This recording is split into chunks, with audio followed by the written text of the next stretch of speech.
Right, we're going to go to predecessor legislation, I think. Yes, just for the purpose of making the point about the different use of language in Ground A.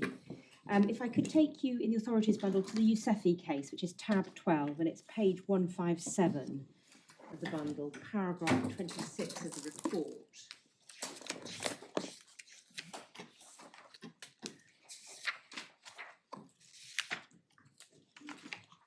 My memory is that it may not be terribly reliable, but Yousefi is reported somewhere. It probably is, my lord, and we've only given you the... It says property and compensation reports at the front of the bundle. Oh, does it? Right. There we are. Never mind. Sorry, that was my fault. Thank you, my lord. Prior to the enactment of the 1954 Act, there was a temporary piece of legislation called the Leasehold Property Temporary Provisions Act 1951, which was a short-term stopgap measure whilst the government put permanent legislation in place, and it related only to retail premises, but otherwise provided a form of security of tenure. And your lordship sees at paragraph 26, section 12.3, which provided that the court would not order the grant of a new tenancy if it's satisfied, A, that the tenant has broken any of the terms or conditions of the expiring tenancy, and that in view of the nature and circumstances of the breach, a new tenancy ought not to be granted. So Ground A is phrased in a quite different way, not simply to say, has the tenant broken their repairing covenants, but what is the state of repair? And it's also not a general question about the whole of the demised premises. Ground A is confined to the state of repair of the holding. So, of course, that might be less than the whole of the demise. For example, the example given in Reynolds and Clark is if you have a shop with a flat above and the flat above has been sublet, then the holding will be confined to the shop of which the tenant is in business occupation. The landlord can only rely upon Ground A if there is disrepair to the shop. And yet it has an interest, a legitimate interest, in compliance with the covenants to repair the sublet flat as well. So those circumstances... The landlord would, if a flat was in bad repair, the landlord would rely on Ground C, Exactly. rather substantial breaches. Exactly, my lord. That's right. So these circumstances bolster our submission that Ground A, the factual precondition in Ground A is quite narrowly defined by reference to the state of repair of the holding. And that obviously flows into the submissions that I'll make to you about the date on which that state of repair was to be assessed.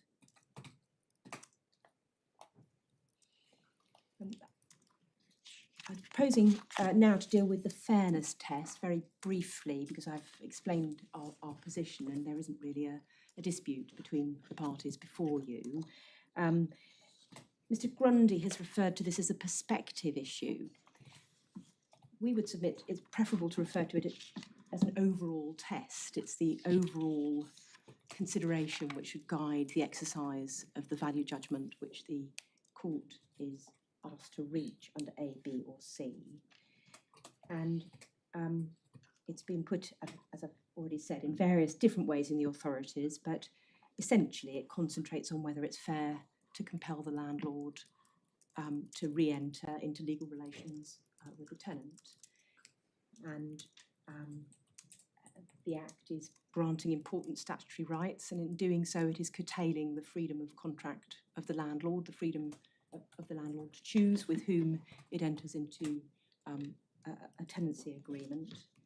And what Section 30 is doing is specifying certain just exceptions to the circumstances in which the landlord should be required to enter into a new tenancy.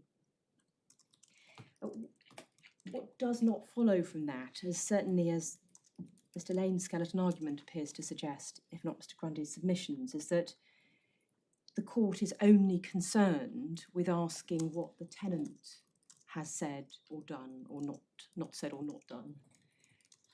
It's equally capable of being relevant to ask what the landlord has said or done or not done in asking whether it's fair to the landlord to impose a tenant on him. What would that entail looking at? Well, Take a case of persistent delay in payment of rent. Would it make any difference if the landlord either did or didn't have a mortgage, and the persistent delay had led to arrears of mortgage interest? yes, But my lord. whereas the freehold was unencumbered, it wouldn't have caused any particular problem. Yes, my lord, I would say it is capable of going into the factors which govern whether a tenant ought not to be granted a tenancy.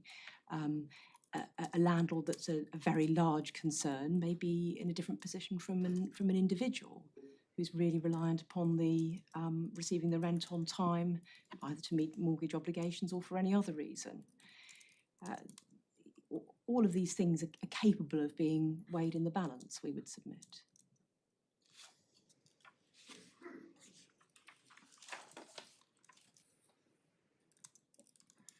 So I was now going to turn to the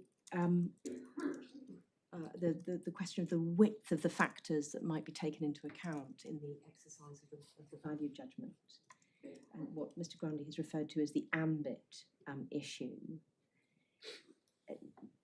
Now, Mr. Grundy accepts that the court can look at the grounds cumulatively as well as individually. You both do, I think. We both do. So there's not very much between us, because it must inevitably follow if a landlord specifies ground A, disrepair, and ground B, persistent delay in paying rent, and the court looks at ground A and says, on its own, that's not enough, and looks at ground B and says, on its own, that's not enough. But when I take the two together, the tenant ought not to have a new tenancy, then inevitably the non-payment of rent is influencing the judgment about underground A, and the disrepair is influencing the judgment underground B. So if they're not to be treated as hermetically sealed, you are necessarily looking at a broader scope of reasons that may be relevant than the language of the provision might suggest. Because we do accept that a purely linguistic approach would suggest that you look at A on its own and you look only at the state of repair. Well, But- except that the statute doesn't say in view only. It doesn't say in view only. It doesn't say in view only.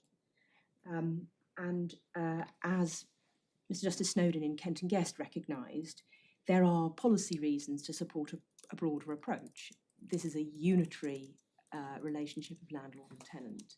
In the real world, the landlord's legitimate interests extends to compliance with all the various forms of obligation. So there are good reasons not to confine the grounds that narrowly. In light of the consensus, I'll take your lordships through the authorities as quickly as I can, but just to flag the relevant points in them.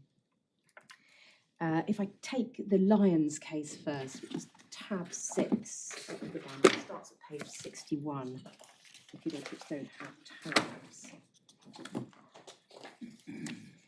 This was a case, this was a ground A case, so it's worth bearing that in mind. And all three of the judges held that the county court judge had taken into account an irrelevant matter, namely the fact that the tenant had contracted to sell to Littlewoods. Yeah. And there was a difference between them as to whether or not it needed to go back to the county court judge to reconsider without that, and the majority held that they could exercise the discretion, make the judgment themselves. Lord Justice Morris, helpfully in my submission, sets out the submissions that were made to the court about the breadth of the judgment, the breadth of the grounds. So your lordships can see the kinds of submissions that were being made. If I take that up at the top of page 876 of the report, page 68 of the bundle. And in the first full paragraph on that page, there's a submission that although the words that the tenant ought not to be granted a new tenancy denoted a discretion, the discretion given to the court was merely a discretion to determine as to the substantiality of a tenant's failure to repair and maintain. So, although the submission is there is a discretion, effectively, it's suggesting that the submission is there isn't really a discretion, that once the court has decided that there's substantial disrepair, that's the end of it. And that submission is rejected in the next passage. In the paragraph starting, I therefore consider that a measure of discretion is given to the court, or Justice Morris is finding that after it's shown, so after the facts have been established, that a tenant has failed to comply with obligations to repair and maintain, or has persistently delayed in paying rent, etc., there is still a measure of discretion to be exercised. And then there was, at the bottom of the page, there's an alternative submission of Mr. Lyle, that it's limited so that a court must only consider such matters as may be explanatory of past defaults, or maybe of an exculpating nature in relation to past defaults, or maybe indicative that in the future there will be good behaviour in regard to the honouring of obligations. And Lord Justice Morris deals with that in the second paragraph on page 877 of the report.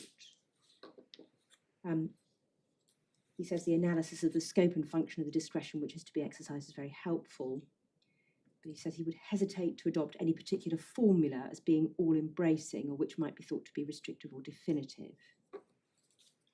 And once the facts have been found, then while remembering that it's the future that's being considered, in that the issue is whether the tenant should be refused a new tenancy for the future, the court has to ask itself whether it would be unfair to the landlord, having regard to the tenant's past performance's behaviour, if the tenant were to enjoy the advantage which the Act gives to him. So Lord Justice Morris doesn't prescribe the full breadth of what might be relevant in exercising the value judgment.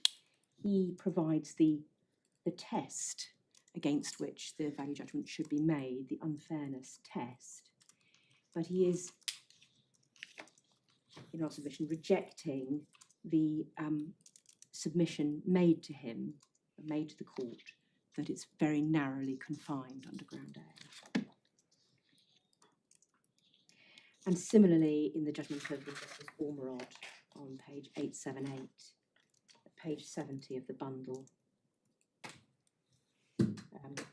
your Lordships see the passage which has been highlighted, and this is the one which is taken up later in the Eichner case.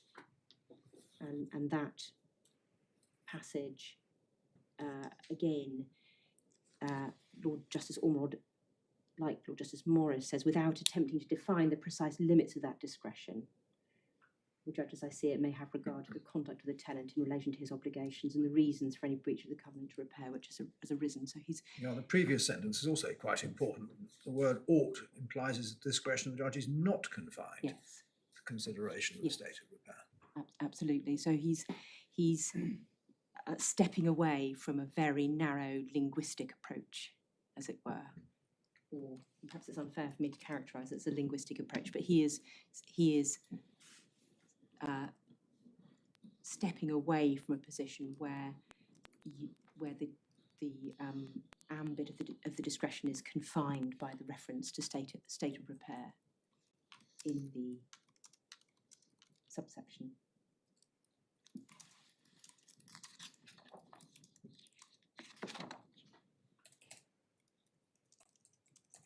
And at page 880 of the report, page 72 of the bundle,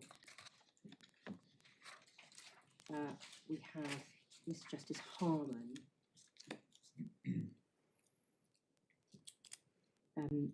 Just while we're here, if I could just note, so that I don't have to come back to it later, that at the top of the marked passage, he says the court must look at the position at the time when the application comes before it. So he's accepting the obiter dicta of Lord Justice Burkitt in Betty's Cafes, which I'll have a look at a bit later on the date question.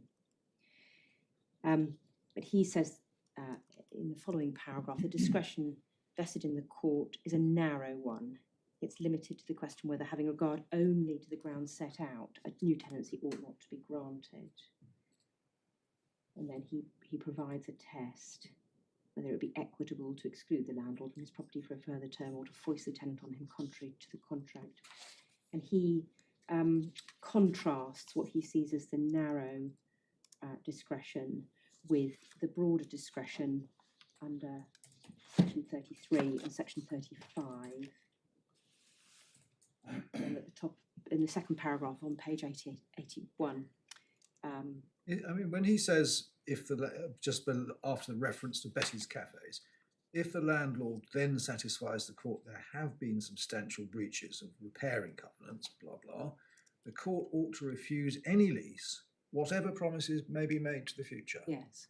Doesn't sound right to me. It not only doesn't sound right, it's actually, it's not even the submission that's been made to him, because Mr. Lyle's submission was that you although the discretion was a narrow one, you could look at the prospect of the tenant's compliance with covenants in the future. And you must, I would have thought, be able to look at the reasons for the tenant's failure to comply. Yes. I mean, one of the points that was made in one of the letters we looked at, maybe right or wrong factually, was that COVID had stopped the work being done. Yes, exactly. So, and there's... And after the war, there would have been all sorts of restrictions on building materials. Yes. And certainly there's lots of authority to support the proposition that a really key factor to put into the judgment is whether or not the tenant is likely to comply in the future. And that's why tenants can offer undertakings, or if they can satisfy the court. Rent deposits, payment of interest, all sorts of things. All sorts of things. All sorts of things. So it is perhaps unsurprising that later we see Mr. Justice the way in which Mr. Justice Harmon puts it in Lyons is not being accepted.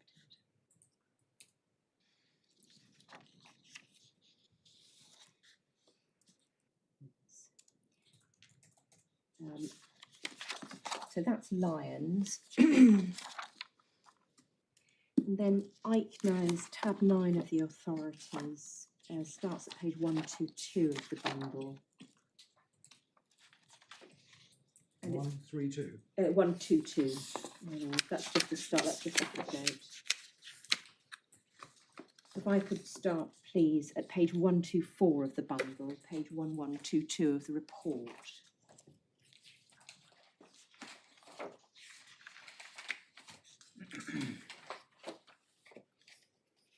And at the bottom of that page, Lord Denning sets out the terms of the notice given under section 25. And your lordships will see that what was specified were grounds A and C only. And there were a number of different, sorry. Confusingly labelled as B. Confusingly labelled as B, exactly. But it is ground A and ground C. And in relation to ground C, there are a number of different bases on which ground C was put. And then at letter C on page 1123 of the report, page 125 of the bundle, you see what the county court judge had found. First of all, the county court judge found that the dilapidation had been remedied. So that's a tick, as it were, on ground A. That's not established because the dilapidation has been remedied. And then he finds that the other matters, some of the matters in relation to ground C were not serious. But the one thing he did find was a substantial breach was related to the use for the interlingua translation organisation. And then at E, the complaint is that the judge didn't put it only on that ground, he put other grounds into the scale. And there were two other grounds. One was the relationship between the landlord and tenant, where there was evidence of a great deal of litigation in the past. The judge took that into account. And then between letters F and G, the judge also referred to the payment of rent. and said, in considering the picture as a whole, I must consider Mr. Eichner's history of paying rent and ability to pay the rent in the future. The submission is made, the judge ought not to have taken those other grounds into consideration because they were not stated in the notice. Perhaps interestingly, the reference to the payment of rent, one would have thought, would have been a ground B case. So the strongest submission for counsel to make, you would have thought, is ground B wasn't mentioned in the notice at all. But it doesn't appear to have been put quite like that, because just above letter H, it said if the landlord had wished to include those other grounds, he should have specified them in his notice as any other reasons connecting with the defendant's use or management of the holding under section 31C. So that's a somewhat unresolved oddity about the decision. But it was submitted nevertheless. They shouldn't be taken into account. And for that purpose, a reference was made to Mr. Justice Harmon's judgment in Lyons. And over the page, Lord Denning didn't says Ormerod, or Justice Ormerod didn't restrict the discretion so narrowly. He says I prefer the view of Lord Justice Ormerod. So it was open to him to look at all the circumstances in connection with that breach, that is to say with the interlingua organisation. Also, I may add, to look at the conduct of the tenant as a whole in regard to his obligations under the tenancy. The judge was not limited to the various grounds stated in the notice. So it's clear, and obviously the other two members of the court agreed with Lord Denning on this, that Eichner establishes that the ambit of the judgment is wider, certainly wider than that allowed for by Mr. Justice Harmon in Lyons, and it seems to extend to the conduct of the tenant as a whole in regard to his obligations under the tenancy, and in particular not to be limited to the grounds stated in the notice. And interestingly for our purposes, although those findings are made in relation to ground C, the reasoning is by relation back to Lyons, which is itself a ground A case, suggesting that the approach would be the same for A, B and C. Then we come to Hutchinson and Lambeth, which is tab 10 of the authorities bundle, page 127 of the bundle. And I'm sorry that your lordships don't have marked up passages. That's my fault. I asked Mr. Walker-Nolan to put the whole case in and forgot that there's a passage in it which deals with the evidence, which your lordships don't in fact need to concentrate on. So my apologies for that. But this was where the landlord's notice had specified ground B and ground C. But in relation to ground C, and this appears at the top of page 2, the only basis for ground C was breach of the user covenant. But the landlord also complained about noise nuisance, and the judge had allowed an amendment to the section 25 notice to specify the noise nuisance, which wasn't in fact permitted under the statutory scheme. But at the bottom of page 128 of the bundle, you see the county court judge's reasoning that in relation to persistent delay in rent, there are arrears, and also I'm satisfied that there is a nuisance and annoyance in this case to adjoining occupiers. It's mainly in relation to this in the applicant's record regarding the rent and his very unacceptable excuses that in the exercise of my discretion I do not feel that a new tenancy should be granted to the applicant. Accordingly, the application will be dismissed. We see on the next page, page 129 of the bundle, in the second paragraph, it said that there's no power to amend the section 25 notice, and there's no dispute about that. And then about 4 lines down into the following paragraph, starting with Mr. Cohen. Yeah. This is the key passage.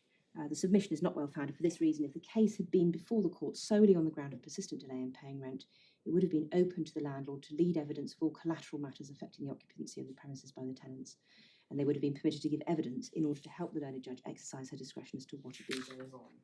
Therefore, it cannot be said that the evidence about nuisance was wrongly before her. And Lord Justice Ackner agrees and doesn't add anything. The appeal is dismissed at the bottom of page 130. So in our submission, it's a clear ratio of the decision in Hutchinson and Lambert that ground B having been established, persistent, or the factual precondition of ground B having been established, it was open to the judge to take into account not only the delays in paying rent, but also noise nuisance, which was quite separate behaviour.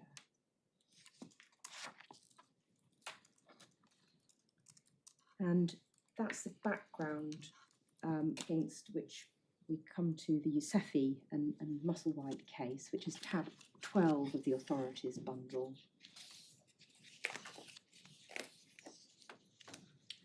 A notice was there served under all three of the fault grounds, A, B and C. The first instance judge had found that B was not proved, so the appeal was on A and C alone, and the Court of Appeal allowed the appeal on ground A but upheld the judge on two elements of ground C. And it's important in our submission to see the particular passage in Lady Justice Gloucester's judgment in the context of the arguments that were being made to the court, which starts at paragraph 20 on page 156 of the bundle.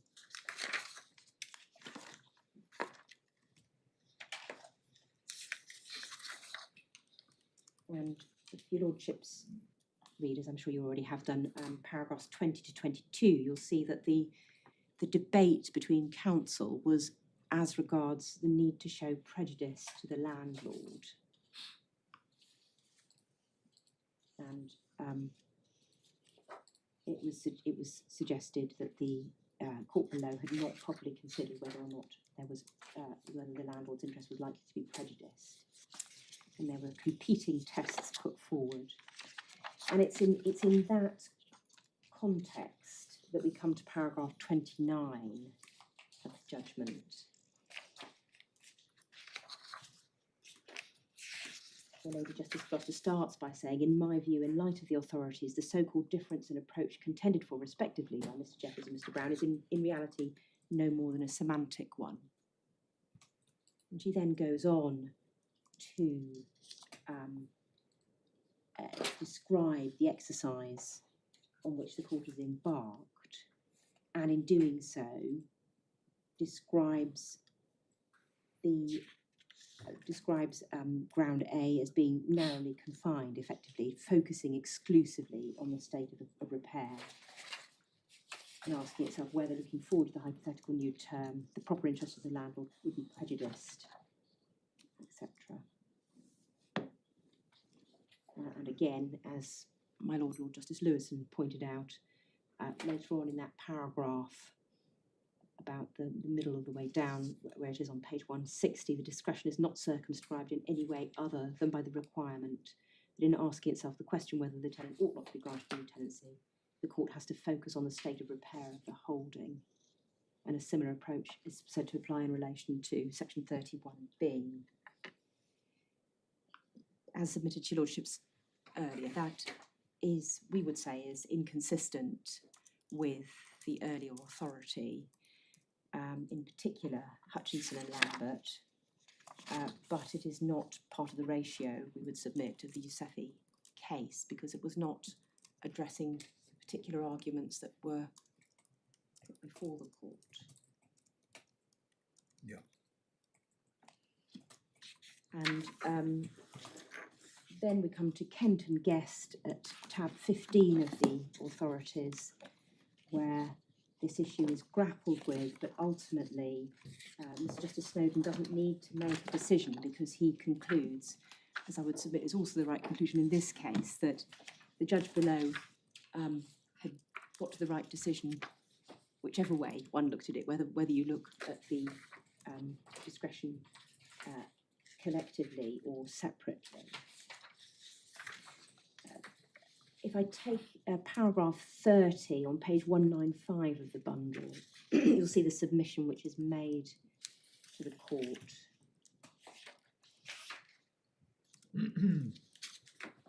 That the ought not to be granted question needs to be considered separately under A and C. And then on page 196, paragraphs 32 to 33, again set out the submission about the grounds needing separate consideration. And then Mr. Justice Snowden says in paragraph 34 that he has very real doubts, and he goes through the authorities to which I've taken your lordships. And at paragraph 39, at the bottom of page 197, he deals with the matter of principle, the relationship of landlord and tenant being a unitary contractual relationship, and the compartmentalised approach advocated by Mr. Moore could have unjust results. And then he continues with the passage marked up. There would be no obvious policy reason, essentially, for the submission made to him. But in 42, having recorded his reservations about accepting the submission for the reasons that follow, I don't think I need to resolve this question to determine the appeal. Yeah.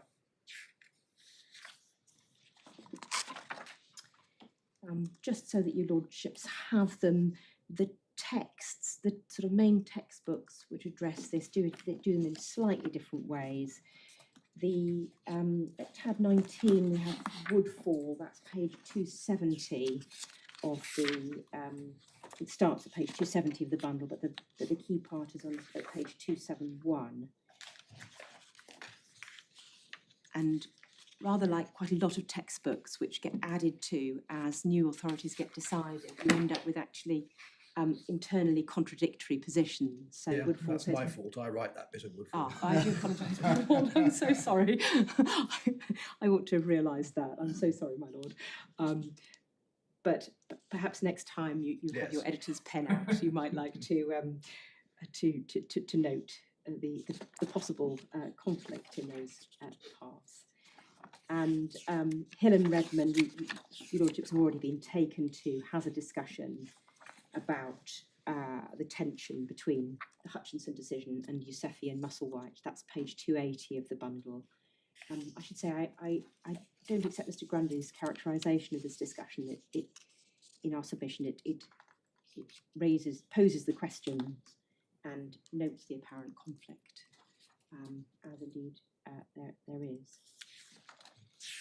And Reynolds and Clark is the final tab 21, and the relevant passage is at page 286 of the textbook, or rather it starts, I should say it starts at page 285. It's looking at ground A. Yeah. Your lordships can see from the heading, court may look at all circumstances. And then on the next page, 286, there's something of a preference for the Hutchinson and Lambeth approach over the Yousefi approach, if I might put it that way. Sorry, where are you looking at? I'm looking at page 286. Yeah. And then in the first full paragraph it says that it would appear, therefore. Yes. And there's a reference to Hutchinson and Lambeth. Yes. Reference to Lyons and to Eichner. And then there's also reference to Yousefi, and at the end of that page, the decision in Hutchinson and Lambeth was not referred to the court, it's been doubted. Kept and guessed. So, my lords, that I hope deals with the interesting naughty question of which line of authority is correct. Is there anything else I can assist your lordships with on that particular point? So then I'd turn to the date of the assessment. As I've submitted to your lordships, what ground A requires as a first stage is for the landlord to establish something as a matter of fact, and that is the state of repair of the holding. And it's worth bearing in mind that what this is a precondition that the landlord has to establish to the court's satisfaction before the court can move on to the value judgment. So it's not simply a question of what might the court be interested in when it comes to making its value judgment. It's about what does the landlord have to prove to get into the gateway in the first place. And we see the date of assessment, the importance and significance of the date of assessment if we look at the facts, for example, of the Betty's Cafes case, where it's a ground F case, the landlord didn't resolve to carry out the works until about 5 days into the trial. The trial judge held that was too late and said that the landlord had not established the conditions of ground A. But the point about F and G, surely, is that they are enabling the landlord to oppose on the ground that he intends to do something on the termination of the current tenancy. True. So, of course, you're looking at the termination of the current tenancy. Yes, yes. I quite accept, my lord, that it would be possible, it is entirely possible to come up with different dates for different grounds. They are aimed at different things. And I'm not suggesting that because we have a date of the hearing for ground F, that must necessarily apply to grounds A, B or C. My point was simply that it's a very important matter for the landlord to prove, and which is why it needs to be borne in mind that if your lordships say it's to be proved, for example, at the date of the notice and at the date of the hearing, you are requiring landlords to satisfy the court of particular facts at both of those dates in circumstances where that would mean that even if the landlord proved disrepair at the time of the hearing, substantial disrepair at the time of the hearing, if they couldn't prove it at the time of the notice, they would fail altogether on that ground. So in our submission, when we look at ground A, it is clearly expressed in the singular,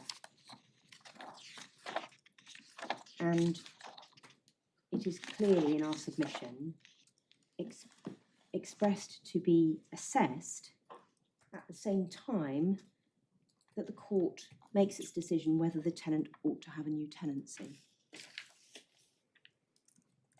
So the question is that the tenant ought not to be granted a new tenancy, and that can only mean at the date of the hearing. That's the date at which the court makes the decision, ought the tenant to be granted a new tenancy. The tenant ought not to be granted a new tenancy in view of the state of repair of the holding. A single state of repair, in our submission, it falls to be judged at the time that the court makes its decision whether the tenant ought not to be granted a new tenancy. And what it doesn't say is the court ought not to be granted a new tenancy in view of the state of repair of the holding at the date the landlord's notice was given or at some time in the past. Nor does it say that the tenant ought not to be granted a new tenancy in view of the fact that in the past the tenant has been in breach of its repairing covenants.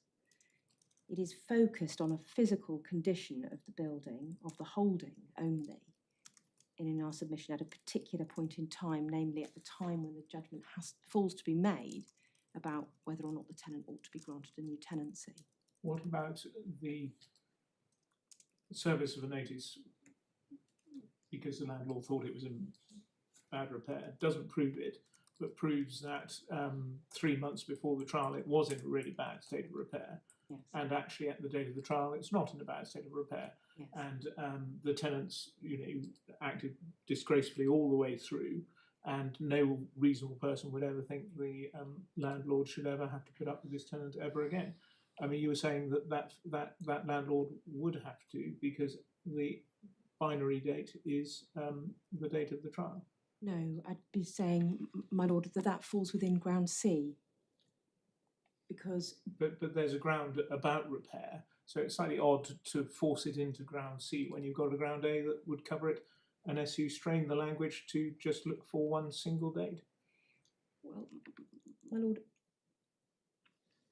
on the submission that's made to you by Mr. Grundy, he says it can happen at, he doesn't say it has to be shown at the date of the notice either. He says it can be shown at any time in the past. So, for example, you could have a 25-year lease. There's been substantial disrepair between years 5 and 7, remedied long ago. And on Mr. Grundy's submission, you'd be in ground A territory. And we would submit that can't possibly have been the... Is that right? Because you'll have to have a bona fide notice, don't you?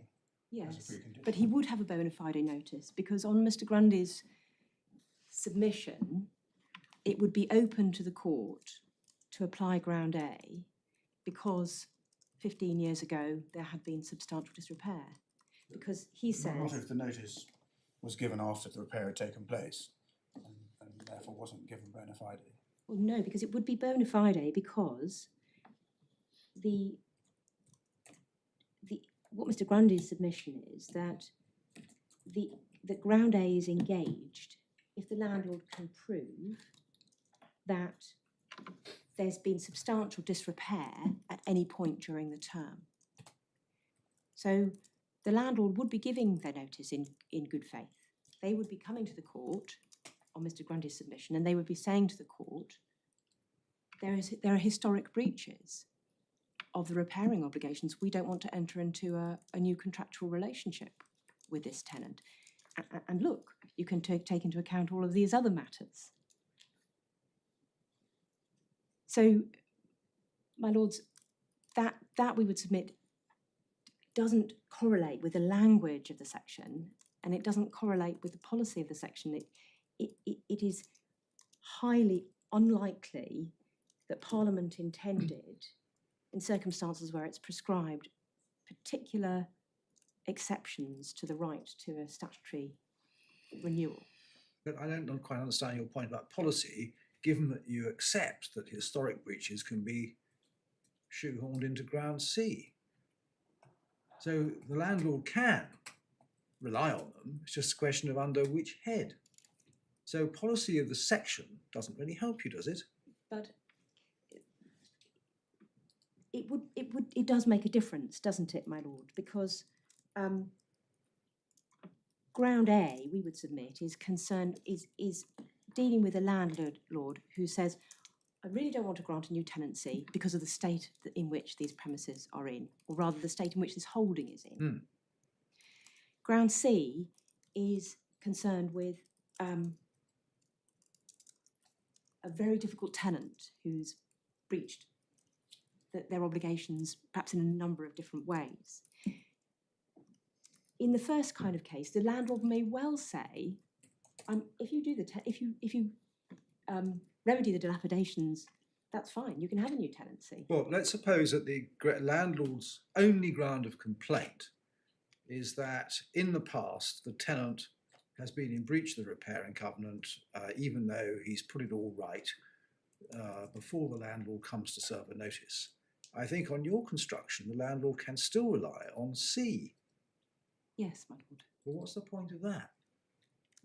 In terms of policy of the section, if the landlord can rely on historic breaches of covenant as a ground of opposition, even though those breaches have been remedied, I don't understand where the policy of the section gets you. Because there are different interests being protected by the different grounds, I would submit. And the interest which is being protected by ground A is the interest in having the holding which is going to be the subject of the new tenancy in a proper state of repair at the start of that new tenancy. ground C is concerned with the nature of the tenant or the behaviour of the tenant, more obviously. And a landlord who only wants to make sure that the premises are put into a proper state of repair will only need to rely on ground A. And that will give the tenant the warning that they need to comply with their repairing obligations, remedy the disrepair, and then they can have a new tenancy. Whereas ground C deals more adequately with the kind of landlord that Mr. Grundy put to your lordships, or a kind of tenant who repeatedly breaches their covenant, and where the landlord might not actually be, their primary interest may not be, I want the premises in repair. Their primary interest is, I do not want this particular tenant in my premises any longer. You say that A is not concerned with breaches of obligations as such, but simply the state of repair at the time of the renewal of the lease.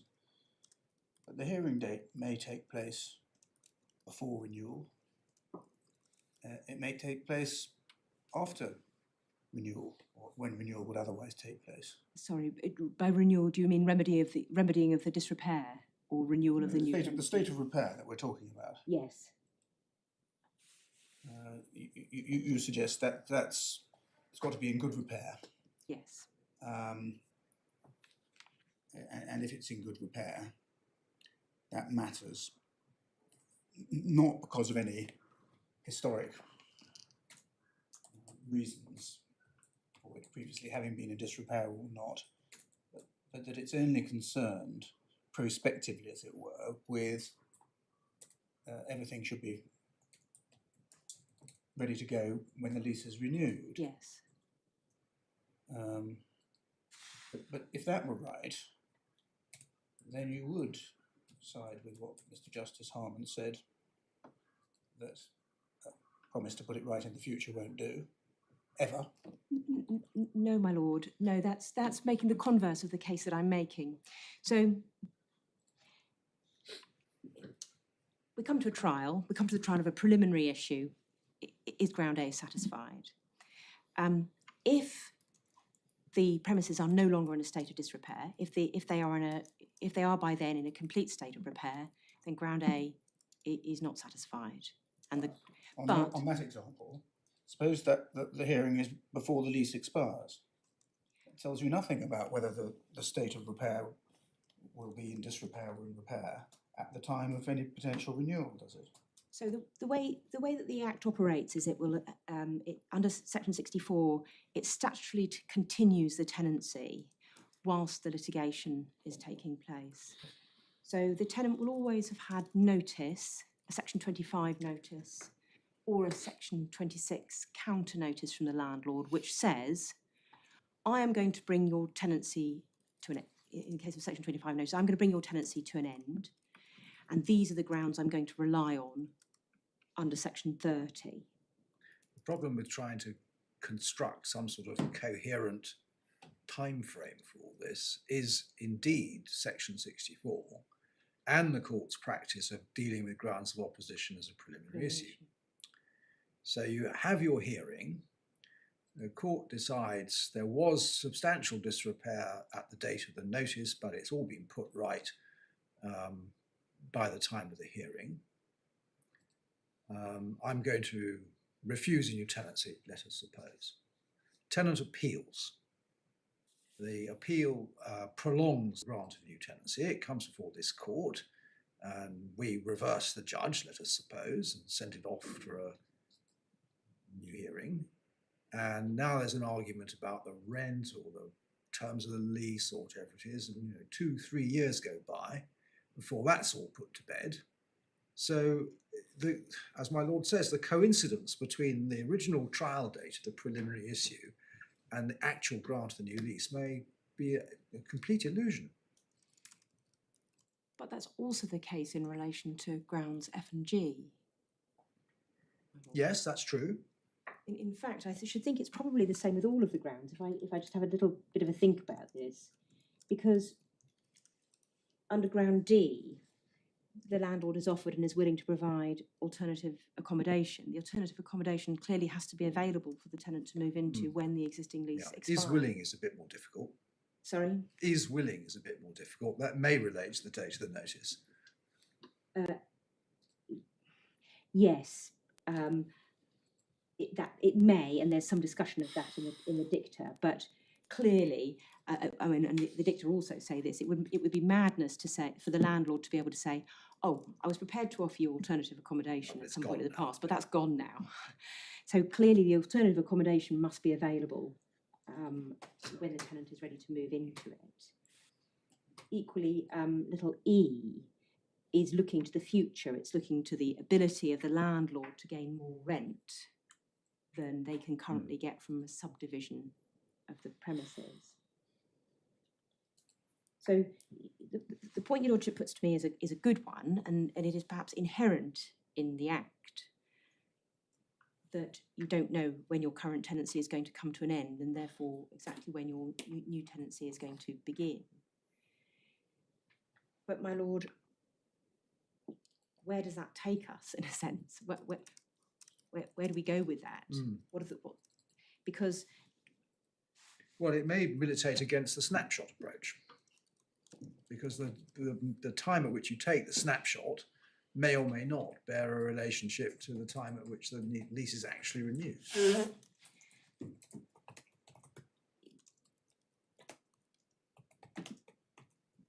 In my submission, the non-snapshot approach, if I can call it that, which is it's open to the landlord to prove substantial disrepair at any time during the course of the lease, is manifestly unfair to the tenant. I mean, it may have been before the current tenant took an assignment of the lease. You know, the current tenant who's coming to court to say, please may I have a new tenancy, may have had nothing to do with the state of disrepair that Mr. Grundy says the landlord's entitled to rely upon.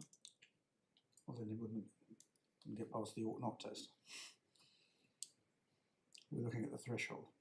Yes. But nevertheless, my lord, it is... I know my lord Justice Lewison will know that these cases are hard fought over and that landlords will take every point they possibly can. But the other thing about A is, if there is a precondition, well, let's assume there is a precondition, there is no precondition that any failure to comply by the tenant with his obligations has resulted in any particular magnitude of deterioration in the state of repair of the premises. It doesn't talk about substantial repair. No. So on your analysis, if the landlord can show any disrepair, even minor, even trivial, then the precondition is satisfied and the tenant is now reliant on ought not. Now, I would suggest that it would be a very, very rare set of facts in which a determined landlord cannot find some breach of a repairing obligation. Well, my lord... As indeed I think the judge found in this case. In that regard, authority already establishes that the disrepair has to be substantial. Well, that's because of the ought not, isn't it? That's because of the ought not, yes. Yeah. But nevertheless, it's still a qualification to the state of repair. Well, is it? Is it? I mean, I can, of course, whether the disrepair is substantial or not is bound to influence the ought not question. But if you're looking, as you are, at the purely linguistic way in which ground A is framed, it does not require any particular level of disrepair, as opposed, for example, to ground C, which does refer to substantial breaches. I think probably should not have agreed quite so readily that the requirement of substantiality comes from the ought not. It comes from reading the three provisions together and the fact that C refers to other substantial breaches. And I'm trying to remember which judge it was who said that it ought to be substantial. It's in the Lyons case.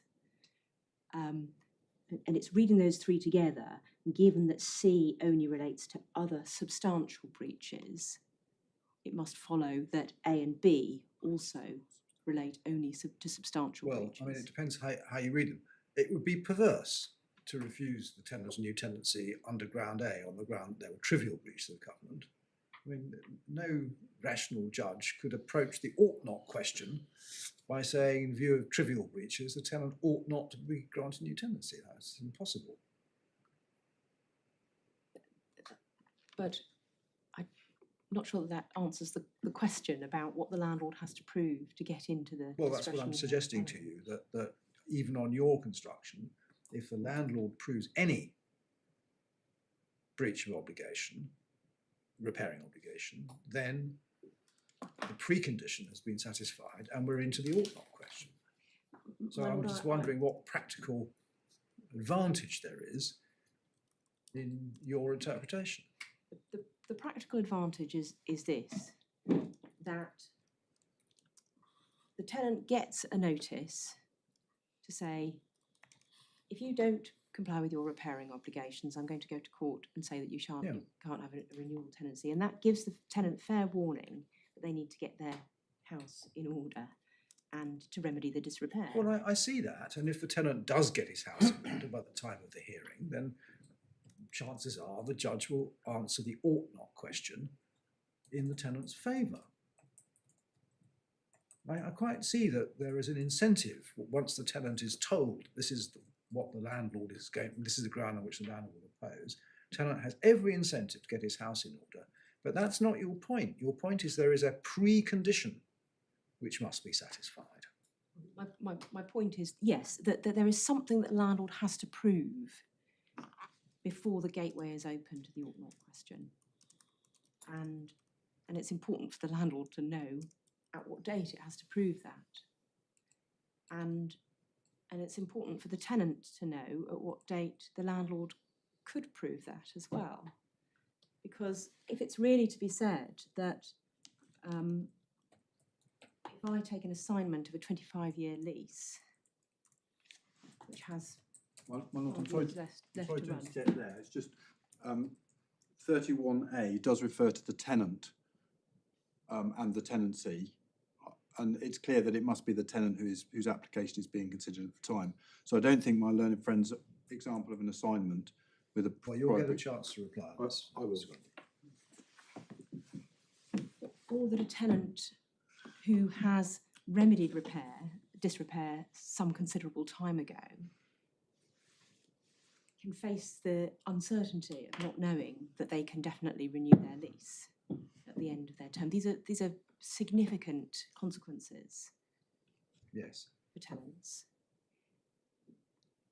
And it does introduce a very great degree of uncertainty because the tenant is then having to cross their fingers and hope that when they get to court, the judge will take as generous a view as your lordships have when it comes to the ought not question. The tenant placing themselves in the hands of the court's discretion, paying substantial sums to its lawyers to argue, and in circumstances where, as your lordships know, these applications can be very, very hard fought, and here we are on a second appeal. If a landlord really wants to get a tenant out, they will try everything that they can.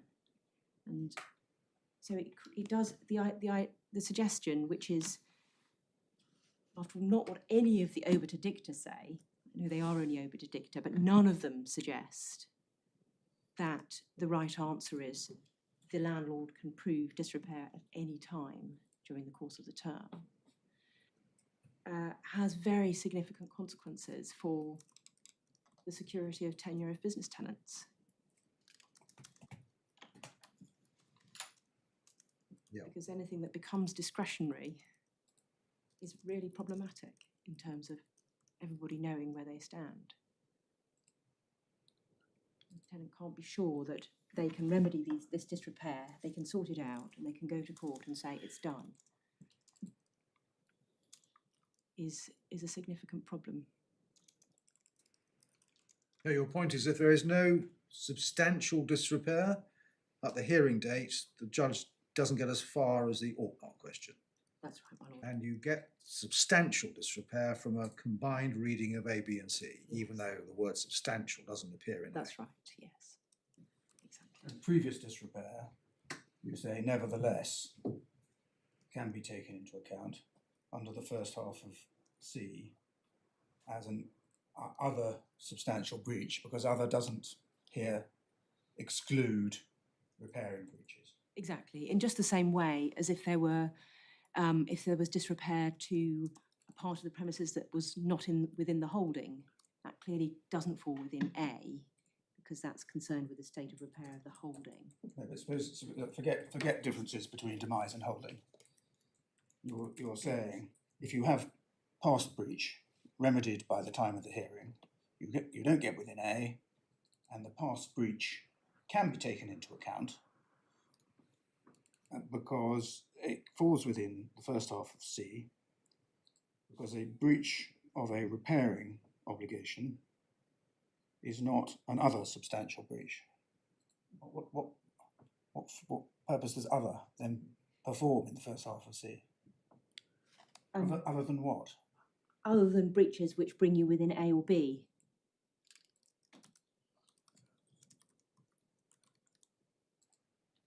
Can I just ask one question? You made a very powerful point on behalf of tenants about living at the vicissitudes of discretions exercised by judges and landlords. But if you accept that it could come in within the second part of C, then how does your construction of A take the tenant any further forward? That's a good point to put to me, my lord. And the reason why I've accepted that it would come within C is to address the example that Mr. Grundy gave to your lordships of a situation where there's repeated disrepair and then repeated remedying of it. I'm now wondering whether I've gone too far in making that concession. Or perhaps you should have more faith in the court system.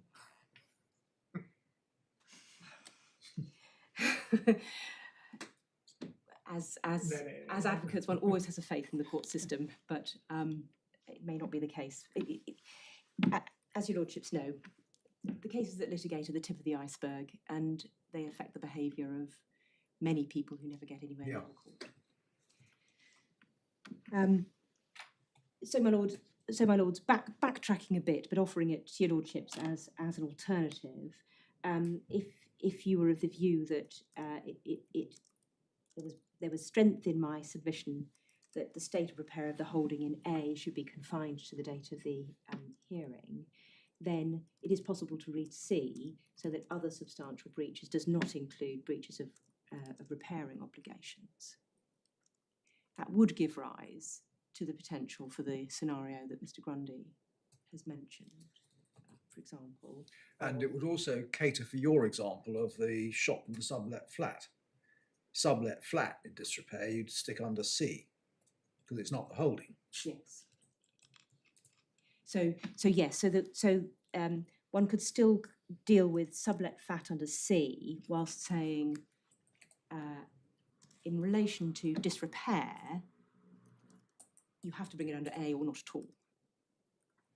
Is that the point that your lordship is putting to me? No, I'm not. That's not the point. The point is that in your shop with a sublet flat example, where there is disrepair, whatever the right date is, you divide the ground of opposition between A as regards the shop and C as regards the flat. Yes. Yes. I was perhaps at cross purposes with your lordship, but that's what I was intending to say. Yeah. Yes. Exactly. My lords, in relation to the obiter dicta, you've got the references in our skeleton argument, and I won't take you to them unless you'd like me to.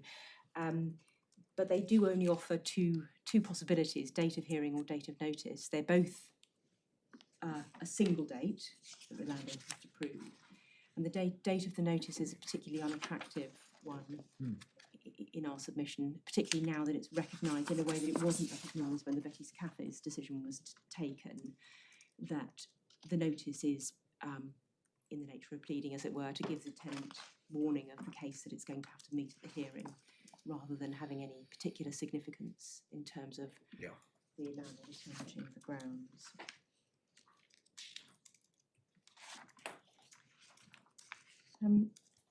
My lords, conscious of time, I was going to turn then to the particular grounds of appeal relied upon and what His Honour Judge Monty is said to have got wrong, as it were. Ground 1 alleges that His Honour Judge Monty took into account matters which were irrelevant. And in Mr. Grundy's submissions, we understand the primary element of irrelevance is said to be paragraph 59 of the judgment. This is Judge Monty's judgment. Judge Monty's judgment, yes. So it's A181 in the core bundle.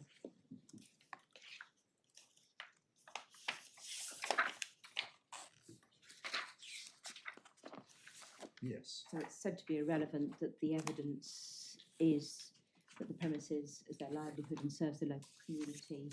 And in our submission, those factors are entirely capable of being relevant, particularly to the likelihood of Lees News complying with its covenants in the future. And that correlates with the fact that Mr. and Mrs. Nathan were said to have had a rather rude awakening, particularly in relation to the July hearing. Mr. Grundy suggested that that made no sense, but it needs to be borne in mind that the evidence that Judge Monty considered included that in paragraph 30, that following the hearing there'd been a recognition in an email exchange between Mrs. Nathan and Mr. Hirrell that the works really need to be got on with ASAP, exclamation mark, exclamation mark. And also in paragraph 36, that following the July 2021 hearing, the claimant engaged the services of an independent chartered surveyor, Mr. Eves Levy. So His Honour Judge Monty was in a good position to understand what impact the realisation that things had not gone well at the July hearing had on Mr. and Mrs. Nathan. In relation, when dealing with the application to use this supplementary skeleton argument, Mr. Grundy also mentioned two other possible areas of irrelevancy. Firstly, that the tenant bought the premises in a poor state of repair, and secondly, that the landlord was a hands-off commercial landlord. In relation to the first, clearly, the fact that the tenant bought premises in a poor state of repair, that is to say that it was not, that particular tenant was not primarily liable for the state of repair, would undoubtedly be a relevant matter when it comes to the decision whether the tenant ought not to be granted a tenancy. And as to the landlord being a hands-off commercial landlord, one has to see the judge's findings in the context of the submissions that were being made to him and the evidence that was being given. So what the tenant was saying, and that's apparent from Mr. Nathan's witness statement, is I can't get the landlord to engage with me. He won't answer my emails, he won't answer the telephone. And on the other hand, the landlord saying, you can't trust these tenants. Look at what they've done in terms of litigation conduct. I'm going to have to police this. Did the landlord say that? In the skeleton argument, it's yes. Was there evidence about that? Sorry? Was there evidence about that? Did Mr. Gill ever say, I don't trust these tenants anymore? No, I have to say I wasn't at the hearing, and I'm sure Mr. Walker Nolan, who will correct me if I say anything wrong about the evidence. But anyway, you say this point was argued in the skeleton. What I can show, Your Lordship, it's in the supplemental bundle. Yeah. And it's page 332. Page? 332, so right at the end of the bundle.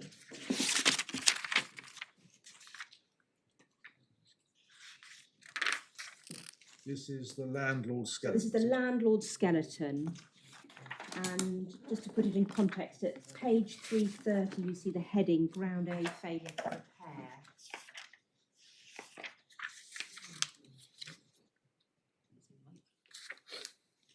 Yeah. And then over the page to page B332, what's said on the landlord's behalf at paragraph 26 is throughout these proceedings, C has been less than candid about addressing its repairing obligations. And then covenants are covenants. And there's a complaint that the claimant hasn't said it's in substantial breach, for example. And then at the end of paragraph 30, the impression left is that the landlord will actively have to police the repair and maintenance covenants rather than being confident that these will be observed as good tenants up and down the land are able to without significant intervention by their landlord. So from that and from the findings and the way in which the judge's judgment is structured, it appears that Mr. Lane, in his skeleton argument, linked the litigation conduct with the likelihood of future compliance with the leasehold covenants, but also as an independent argument, made that argument under ground C as an element of conduct. But it's in our submission in the context of this submission, namely a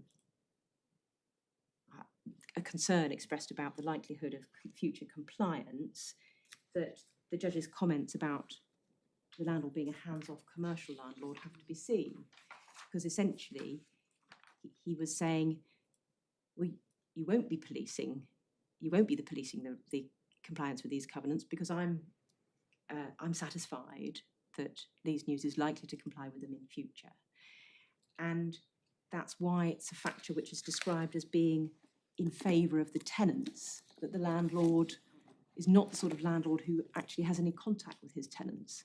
He's not going to be policing these repairing obligations because he doesn't answer emails and he doesn't answer telephone. He simply leaves it in the hands of his solicitors. So in our submission, it doesn't matter how broad or how narrow the value judgment factors are, all of the matters which the judge took into account were in fact relevant to the decisions he had to make.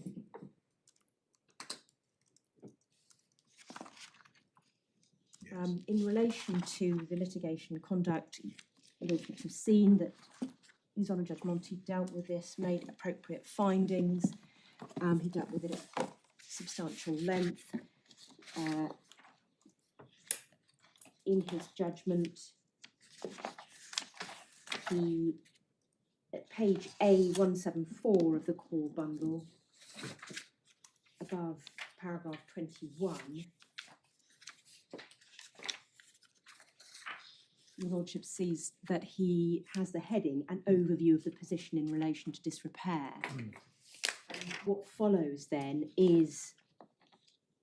are his factual findings in relation to the matters of litigation conduct which are complained of, and that finally results in the conclusion at paragraph 40 that having heard Mr. Nathan and Mrs. Nathan give evidence, he was satisfied there'd been a genuine attempt to carry out the works in the schedule, that there was a reason for the delay, and that he accepted that the work was funded by Mr. and Mrs. Nathan by extending the borrowing on their residential mortgage. So it's quite clear that Judge Monty is very well aware. He's had extensive submissions made to him about the conduct which is complained of. He was the judge who was dealing with the procedural hearings. He's well aware of it. He considers it. He makes his findings. But he ultimately concludes that it is not sufficiently substantial to justify refusing a new tenancy. And that is similarly when he comes to dealing with ground C, he deals with it. He deals with it in that context, and he deals with it again when looking at the grounds collectively.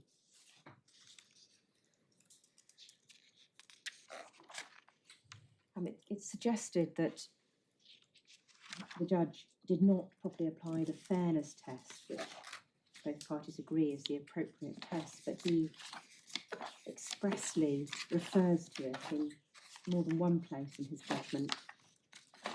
So at paragraph 49 on page A180, he cites the passage from my Lord Justice Lewison's judgment in Horn and Meredith, which sets out the overall question being whether it's fair to the landlord, having regard to the tenant's past behaviour, for him to be compelled to re-enter into legal relations with the tenant. And that's the question he asks himself at paragraph 60. And in my submission, it's clear that he was well aware of that overall test. And in relation to ground 4, a complaint is made that the judge didn't take into account breaches of 2 of the other covenants in the lease. That is to say, clause 28B, which is a clause relating to rebuilding, and clause 221, which is a covenant against alterations. Alteration. Covenant against alterations, that's right. So we took that into account under C. Yes, you did, indeed. So, Your Lordship has our point that what is now said on this appeal is that it was relevant for the court to take into account that these are 2 covenants which require the permission of the landlord, the consent of the landlord to Well, work 28B was the ground on which Mr. Justice Richard refused permission. Exactly.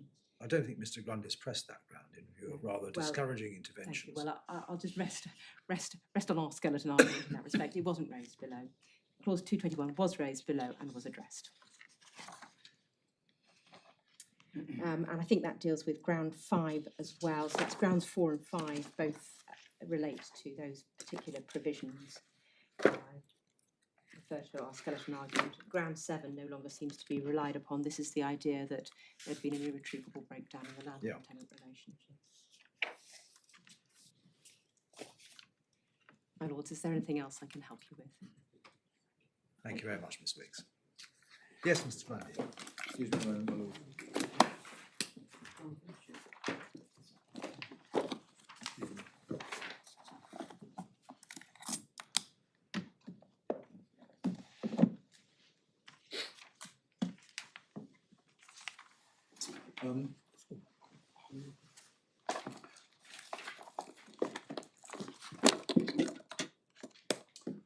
My lords, I don't think there's very much between us in relation to the perspective point. Well, there's nothing between us in relation to the perspective point. And insofar as the ambit or width point is concerned, my lords, I think the difficulty is that we're all agreed that it's not as wide a discretion as the one under the Rent Acts, but it hasn't previously been expressed, the width of it hasn't previously been expressed other than as, well, you take into account these things under a test. Well, very distinguished judges have been very careful not to try and delimit the scope. Absolutely. I accept that. But it's clearly not as wide as the Rent Act test. No. And what the court should be interested in is, are these factors that are relevant to whether or not this landlord should be obliged to grant another tenancy to this tenant? And I would put it like that. Well, I think what I said was the question is the overall question is it fair to the landlord to compel him to re-enter into a legal relationship with this tenant? Absolutely. Yeah. And in my my Lord Lewison, I think you put it better than I did, of course, to my learned friend when she was making her submissions. Well, although His Honour Judge Monty repeats the right test, he does slide away from it, certainly in relation to his consideration under ground 7. Yeah. And he does find, my lord, that there have been other conduct, because in relation to some of the aspects that Mr. Lane was relying on, he finds that they are not proven, but he doesn't say in relation to the litigation conduct that was not proven. Indeed, he says it was wrong and it was unsatisfactory. So, in my submission, having set out the test earlier, and having set it out in relation to ground 1A, he doesn't repeat the test in relation to ground 1C, but rather says, is it fair? And that's my submission. In relation to the date issue, my lords, and I'm sorry to have interjected, if I could take you to section 26 of the Landlord and Tenant Act 1954, which is in your authorities bundle at page 9, tab 2, if you have tabs.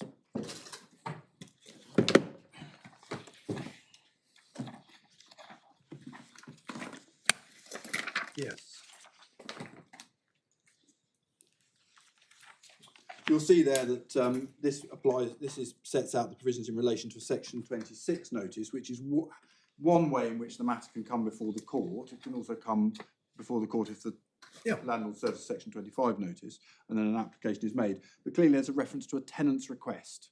Yes. So the tenant in this case is the current tenant, not an assignor who previously caused some disrepair. So if you turn, so in my submission, subsection 30 has to be construed by reference to who is the tenant in these circumstances, who is before the court, or on whom the opposition is being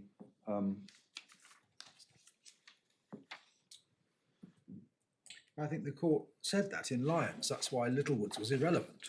Yes, because this is it's the tenant who is in front of us. So my learned friend's submission that, well, ground 31A might be made out in circumstances where there has previously been a breach of the repairing obligation by an assignor to the current tenant. That's clearly wrong, because what section 30,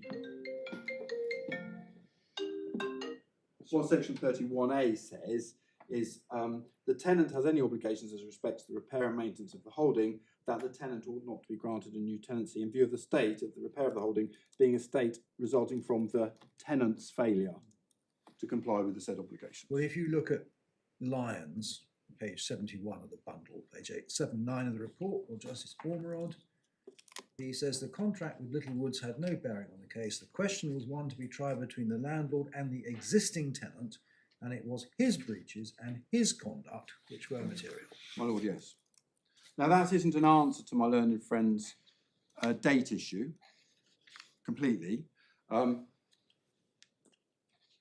my submission, my lord, the fact that is the condition precedent to establishing whether or not the court should get into the value judgment, the ought not to question, is not the state of repair of the building, but is the state of the repair being a state resulting from the tenant's failure to comply with the said obligations. So if the premises were in a poor state of repair, but that wasn't as a result of any failings on the part of the tenant, that wouldn't come within ground 31A.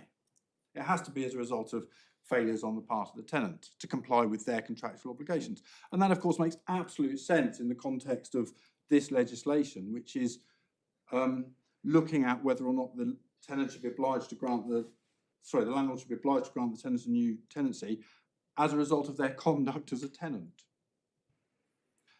And in my submission, it makes much more sense to understand the state of the repair of the holding being a state which can be looked at over a long period of time, but it must be a state arising from the tenant's various or multitudinous failures to comply with their repairing obligations. And once one sees it in that light, then you're not constrained to a particular date. Now, it's probably quite right that if the premises are brought into a state of repair by the paradigm tenant who says when they receive their section 26 council notice or their section 25 notice, yes, I accept there's a state of disrepair, these reasons, and I will put it into repair by the date of the hearing, then in those circumstances, whilst the landlord has made out the condition that is necessary, the court is not going to refuse to grant the tenant a new tenancy. And that's how the anxiety that my learned friend expresses for tenants is met. Because, of course, the current state of the premises and the way in which they came to be in that state at the date of the hearing is very good evidence about what's going to happen in the future. Well, take a case like this one, where not only does the landlord oppose on ground A, the landlord also opposes on ground F. My lord, yes. One might think it's perfectly reasonable for a tenant to say, well, look, if you're going to demolish and reconstruct this shop, there's absolutely no point in my spending any money on repairs, as indeed the tenant solicitors said. Yes. Now, one might have thought, though this didn't happen, that as a matter of case management, there would have been a trial of a preliminary issue on F alone. Because if F had been made out, there's absolutely no point in repairing, although it does go to the question of is the tenant entitled to compensation on quitting. But it would My be lord, very powerful, wouldn't it, in favour of the tenant, if the tenant says, well, the landlord told me he was going to demolish this. absolutely, but in this, but that would in part depend upon the tenant. The strength of that argument would depend upon the tenant's assessment of the landlord's intention. Yeah, well, And in this case, they're saying you simply haven't got that intention. And so I accept your point, my lord, that in certain circumstances the tenant might be able to say, well, I didn't repair it because they were going to come along and argue 31F. Well, it's a pretty difficult £50,000 bet, looking into what the court will find is in the mind of the landlord, isn't it? Well, but the tenant establishing the necessary intention at the date of the hearing will usually require some application for planning consent, some building contracts, or an intention to, or tendering. So it is pretty plain for a tenant to see whether or not, on the basis of the landlord's disclosure and their witness statements, whether or not they are going to establish the intention or not. So your 1F case was always hopeless and should have been obviously hopeless to the tenants. It wasn't a strong case, and certainly if I'd been representing the tenants, my advice would have been I don't think they're going to establish a redevelopment, the intention to redevelop. yeah.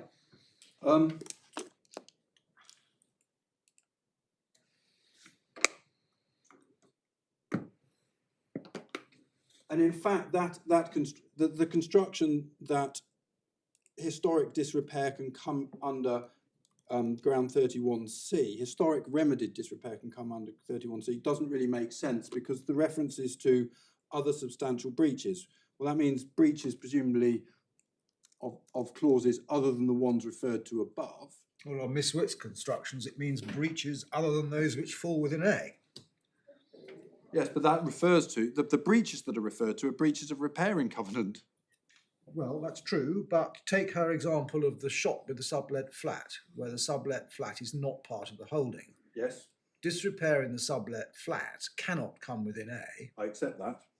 and therefore, if it's going to be relied on at all, it must be under C. That's right. But the reason it doesn't come within 31A is not because of the reference to the state of repair. It's because of the limitation to the holding. Yes, exactly. But your point that you were just making was it's to do with which clauses in the lease are being breached. But that Yes. can't be right in the case of of property where the holding is only part of the property.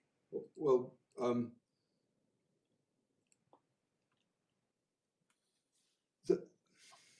Either the landlord can't complain at all, or if he's going to complain, it must be under C.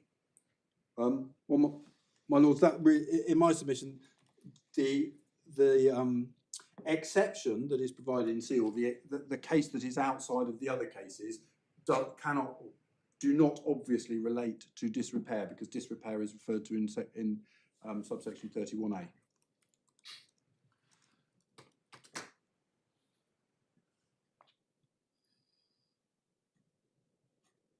Can I just, I've been handed a note, if I could just have a look at it, excuse me, my lord. So, I'm asked to, in relation to the conduct that is complained of, point out that when the application was made on the 6th of July 2021, a full disclosure list was produced which was expressed to be a full disclosure list, which still did not disclose the October contract. Yes, and you made that point in opening. I have. And it wasn't until it was ordered to be disclosed that it was disclosed. And we now know from further bits of the judgment that it was lost in an archive somewhere, according to the emails. Absolutely.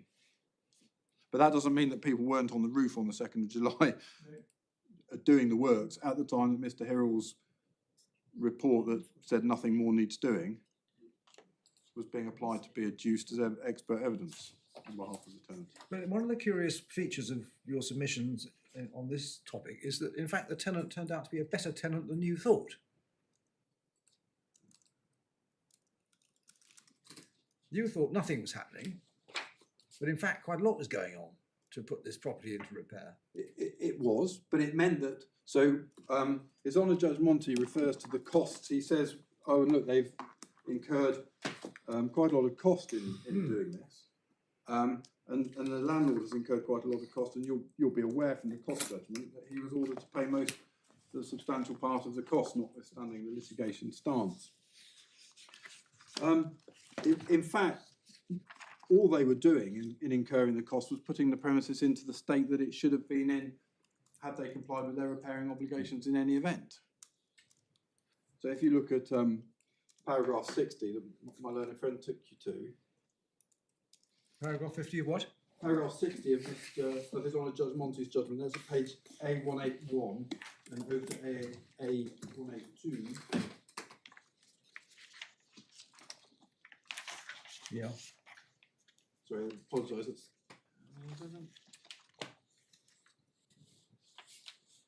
Yes, at the bottom of paragraph 60, which is on page 182, this has been a very costly exercise for them to perform the obligations that they were obliged to perform in the first place.